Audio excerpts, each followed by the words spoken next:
DeZURIK's Willamette metal-seated cone valve is a 100% port metal-seated valve made in the USA and available in sizes 6 through 60 inches.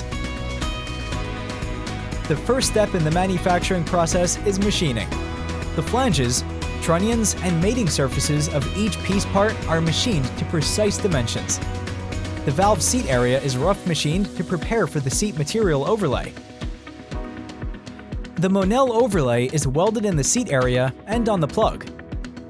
After the overlay is built up on the body and plug seat areas, the overlay is rough machined within thousandths of its final dimension.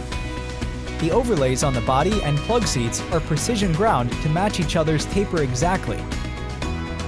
These exactly matching tapers, along with the lift, turn, and reseat actuation style, provide a tight seal that is free from any interference or galling.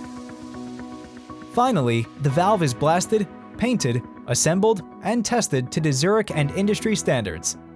For more information on metal-seated cone valves, contact DeZURIK today.